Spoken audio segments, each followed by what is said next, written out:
बिस्मिल्लाहिर्रहमानिर्रहीम। अस्सलामुअलैकुम एवरीवन। आज का हमारा टॉपिक रहेगा frequency lists and bundles. Frequency lists क्या होते हैं, बंडल्स क्या होते हैं, आज की इस वीडियो में हम जानेंगे। आपसे एक रिक्वेस्ट है कि अगर आपने अभी तक मेरा चैनल सब्सक्राइब नहीं किया तो जल्दी से सब्सक्राइब कर दें ताकि मेरी सारी वीडियोस आपको टाइम पर मिल सकें। फ्रीक्वेंसी लिस्ट्स क्या होते हैं, सबसे पहले हम बढ़ते हैं इसके डेफिनेशन की तरफ।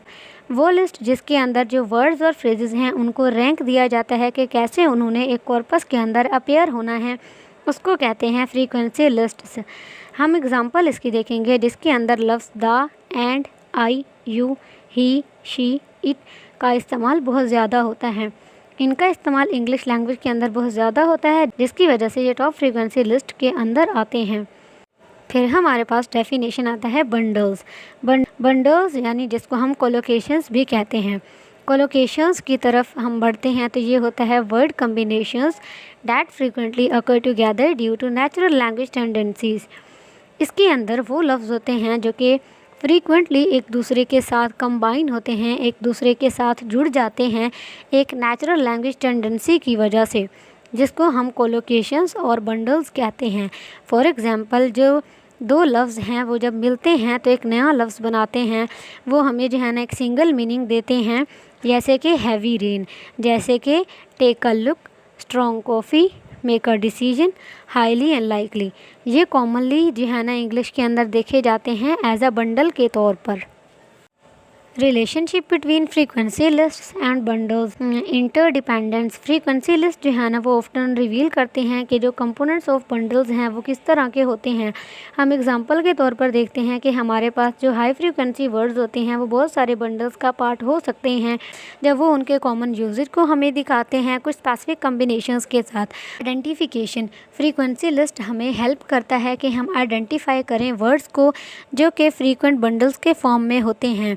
ठीक है, by looking at the top words in a frequency list. जब हम फ्रीक्वेंसी लिस्ट के अंदर टॉप वर्ड्स को देखते हैं तो हमें ये पता चलता है कि जो लिंग्विस्ट हैं वो क्या करते हैं, linguist can spot which words often pair together to create bundles. Linguist इस बात का आइडिया लगाते हैं कि कौन से वर्ड्स हैं जो एक दूसरे के साथ मिलेंगे, पेयर बनाएंगे और फिर वो न्यू बंडल्स बना लेंगे।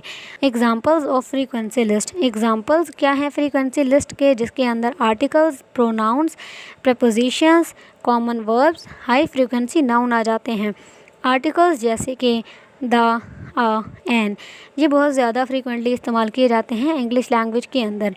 प्रोनाउंस जिसके अंदर आई, यू, ही, शी, इट, वोई, दे, ये बहुत ज़्यादा कॉमनली इस्तेमाल किए जाते हैं इंग्लिश लैंग्वेज के अंदर। प्रेपोजिशंस जिसके अंदर इन है, ऑन है, एट है, विद है, फॉर है एंड फ्रॉम है, इनका इस्तेमाल भी बहुत ज़्यादा किया जाता है इंग्लिश लैंग्वेज के अंदर। तो इसी वजह से ये फ्रीक्वेंसी लिस्ट के अंदर आते हैं, यानी इनका हाई यूजेज होता है इंग्लिश लैंग्वेज के अंदर। कॉमन वर्ब्स जैसे कि be, have, do, say, get, make, go and take, ये भी फ्रीक्वेंटली यूज्ड वर्ब्स हैं इंग्लिश लैंग्वेज के अंदर। इसी की वजह से ये फ्रीक्वेंसी लिस्ट के अंदर आते हैं। High frequency nouns. High frequency nouns जिसमें टाइम, ईयर, पीपल, वे, डे, थिंक, मैन, वर्ड वगैरह के अल्फाज आते हैं, ये भी फ्रीक्वेंटली इस्तेमाल किए जाते हैं। इसकी वजह से ये फ्रीक्वेंटली लिस्ट में आते हैं इंग्लिश लैंग्वेज के अंदर। जो कोलोकेशंस हैं उनकी एग्जांपल्स हमारे पास क्या होंगी, उसमें हम देखते हैं हैवी रेन। अब हैवी रेन क्या है, ये जो पेयरिंग है ये हमें दिखाता है एक कॉमन वे जो डिस्क्राइब कर रहा है एक इंटेंस रेनफॉल को। टेक अ लुक, अब टेक अ लुक में क्या है, एक फिक्स्ड फ्रेज़ है जो हमें सजेस्ट करता है कि हम किसी चीज़ को देखें। स्ट्रॉन्ग कॉफ़ी, ये डिस्क्राइब करता है कॉफ़ी को एक इंटेंस फ्लेवर के साथ या फिर हाई कैफीन कंटेंट के साथ। मेक अ डिसीजन, अब मेक अ डिसीजन क्या है, ये एक ऐसा फ्रेज़ है जो हमें रेफ़र करता है उस एक्शन ऑफ डिसाइडिंग के साथ कि आपने कोई फ़ैसला लेना है। हाईली अनलकीली, इसका जो कम्बिनेशन है वो सिग्निफाई करता है एक स्ट्रॉन्ग इम्प्रोबेबिलिटी को। Linguist concept two words frequency list and bundles है वो ये है कि जो फ्रीक्वेंसी लिस्ट होते हैं ना, लिंग्विस्ट कहते हैं कि ये जो फ्रीक्वेंसी लिस्ट हैं इनको इसलिए इस्तेमाल किया जाता है ताकि हमें लैंग्वेज के पैटर्न के बारे में पता चले, हम उसको अंडरस्टैंड कर सकें। फिर हमारे पास आते हैं बंडल्स। बंडल्स क्या है? लिंग्विस्ट का जो फोकस होता है बंडल्स के ऊपर वो ये होता है कि वो कॉम्प्रीहेंड करते हैं नेचुरल लैंग्वेज यूज़ को। लैंग्वेज लर्नर जो है ना इसके अंदर एक्वायर करता है एक फ्लुएंट और नेटिव लाइक स्पीच को, क्योंकि इसके अंदर बेसिकली उसने एनालाइज करना होता है कि कैसे जो वर्ड्स हैं वो एक दूसरे के साथ कंबाइन होते हैं और फिर वो कंट्रीब्यूट करते हैं एक इफ़ेक्टिव कम्युनिकेशन और इडियोमैटिक एक्सप्रेशन को लैंग्वेज के अंदर। तो हमारा आज का टॉपिक यहीं पे ख़त्म होता है जिसमें हमने पढ़ा फ्रीक्वेंसी लिस्ट और बंडल्स।